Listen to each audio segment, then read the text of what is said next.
आज मुझे तो बस आपकी आज्ञा, मैं आपके पास आया था, आपने बोलते छूट ऐसे बोले थे, पर मैंने उसके बाद 1-1.5 महीने का ब्रह्मचर्य भी आया, फिर ये मैंने आपका द्रोह कर दिया, इतना आपका कीमती समय पूरा मतलब फिर द्रोह हो गया आपका। मुझे तो बस आपकी गुरु आगे पालन करना है, आप जो कह दे उसको पकड़ लूंगा मैं। मंत्र बोलने वाला तो पर लगा कि कहीं उधर आश्रय में कमी ना हो जाए, पुकार में या श्री जी में, तो मुझे मतलब नहीं, नाम नाम जप करो, नाम जप करो और थोड़ी देर दंड बैठक मारो।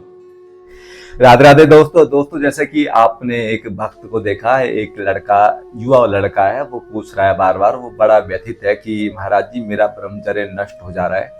तो उसमें श्री प्रेमानंद जी महाराज जी कहते हैं कि ब्रह्मचर्य जो आपका नष्ट होता है उसका आप ज्यादा चिंतन मत कीजिए, क्योंकि आप प्रयास कर रहे हैं ना, आपका प्रयास अच्छा होना चाहिए। उसमें सबसे पहले तो हमें जो इसमें महाराज जी ने ये भी बोला है कि आपको प्राणायाम करना चाहिए। दोस्तों प्राणायाम करने से क्या होता है कि आपकी आत्मशक्ति प्रबल होती है। जैसे इसमें 3 प्रकार के बंद लगाए जाते हैं, मूल बंद, उड़ियान बंद, जालंधर बंद। अगर आप इसको करते हैं तो आपकी आत्मशक्ति विकसित होती है। अगर आपकी आत्मशक्ति विकसित होगी तो ब्रह्मचर्य पालन करने में आपको सुविधा रहेगी। हाँ, कुछ समय के बाद अगर महीने 2 महीने में कभी अगर आपको स्वप्न दोष या किसी प्रकार की इस प्रकार की क्रिया होती है तो वो ब्रह्मचर्य का नष्ट नहीं होता।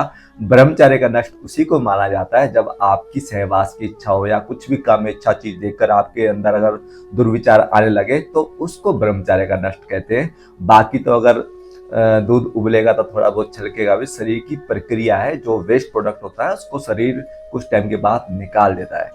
तो इसमें अगर हमारा चिंतन अच्छा होगा, और ब्रह्मचर्य में सबसे बड़ा, अगर आप सोचेंगे कि मैं ब्रह्मचर्य का पालन कर लूं तो आप नहीं कर पाएंगे। ब्रह्मचर्य का पालन होगा ब्रह्म का आचरण करने से, मतलब भगवान का आचरण करने से। जितना जितना आपका भगवान के प्रति लगाव होता जाएगा, इसलिए तो भगवान को मदन मोहन बोलते हैं। मतलब काम पे विजय किसने किया था? श्री कृष्ण ने।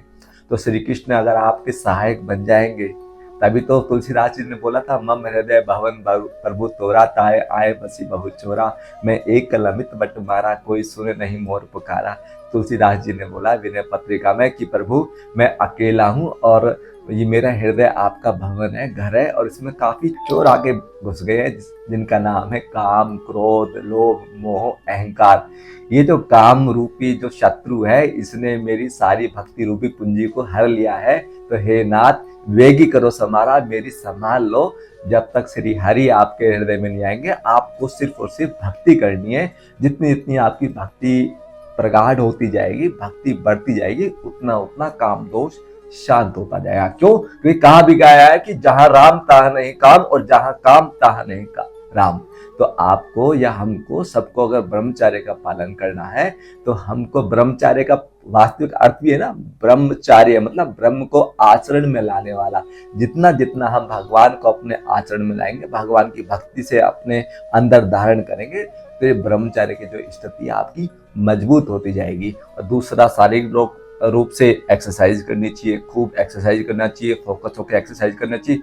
और थोड़ी सी सुविधा या थोड़ी सी सावधानी क्या है कि सोशल मीडिया से, आज के समय में जितना सोशल मीडिया ने उत्पात मचा रखा है ब्रह्मचर्य को नष्ट करने के लिए, उससे थोड़ा आपको दूर रहना होगा। क्योंकि सोशल मीडिया में आप देखो तो बस इस प्रकार की अर्धनग्न अवस्थाएं में लड़कियां आती है, जिससे मन में वो चंचलता पैदा होती है, आकर्षण पैदा होता है, और फिर उसी प्रकार के दुर्विचार आने लगते हैं। देखने से और सुनने से ही संसार हमारे अंदर घुसता है।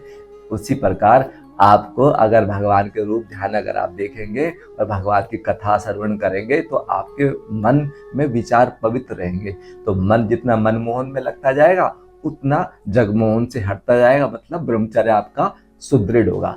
तो इसमें जो महाराज जी भी जो कह रहे हैं कि आपको ज्यादा चिंतन नहीं करना, ज्यादा चिंतन करोगे तो बस वही मस्तिष्क में रहेगा, तो और ब्रह्मचर्य नष्ट होता रहेगा। तो आपको शुद्ध सात्विक आहार रखना है, गलत चलचित्र नहीं देखने, सोशल मीडिया से थोड़ा दूर रहना है। और अगर सोशल मीडिया में तो यूट्यूब पे तो इनके प्रवचन भी आते हैं, तो अच्छी अच्छी चीजों का अगर हम श्रवण करेंगे, अच्छी अच्छी चीजें देखेंगे, तो हमारा ब्रह्मचर्य सुदृढ़ हो। जय श्री राधे।